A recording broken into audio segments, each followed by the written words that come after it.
नमस्कार, मी पंजाब डक। आज आहे 24 ऑक्टोबर 2025 आणि आजपासून परत शेतकऱ्याला एक अंदाज देणार आहे।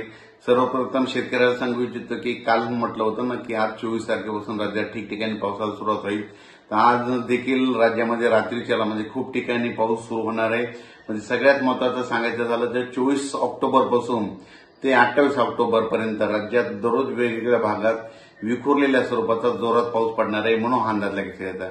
म्हणून हा पाऊस कुठे जास्त होणार आहे, सगळ्यात जास्त सांगू इच्छितो की मराठवाडा, त्याच्यानंतर पश्चिम महाराष्ट्र, त्याच्यानंतर कोकण पट्टी आणि त्याच्यानंतर उत्तर महाराष्ट्र, म्हणजे ह्या 4 विभागामध्ये सगळ्यात जास्त पाऊस पडणार आहे, म्हणून हा अंदाज लक्षात येतो।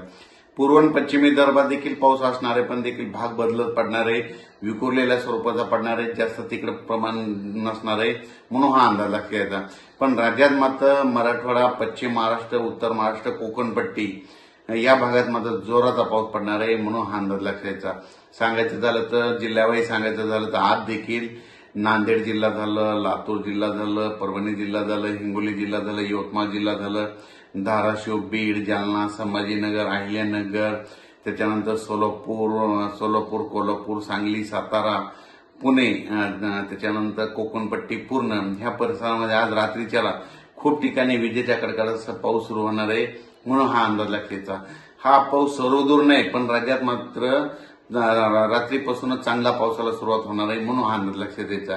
आणि परत शेतकऱ्यासाठी आनंदाची बातमी कशामुळे की फक्त 28 तारखेपर्यंतच पाऊस पडणार आहे, 29 तारखेला सूर्यदर्शन होणार आहे आणि 2 नोव्हेंबर मात्र थंडी येणार आहे।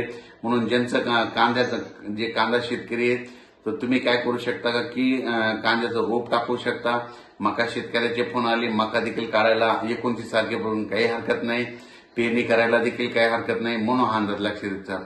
पण राज्यात मात्र सध्या आणखी 4 दिवस हा शेवटचा पाऊस पडणार आहे। शेवटचा पाऊस असल्यामुळं सगळीकडे सर्वदूर पडत नाही, फक्त भाग बदलत पडतो, म्हणून हे अंदाज लक्षात यायचा।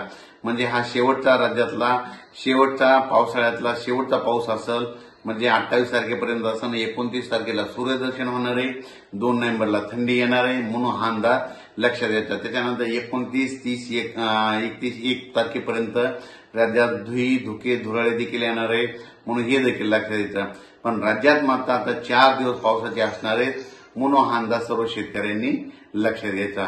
त्याच्यानंतर अचानक वातावरणात बदल झाला तर लगेच एक उद्या मेसेज दिला जाईल। धन्यवाद।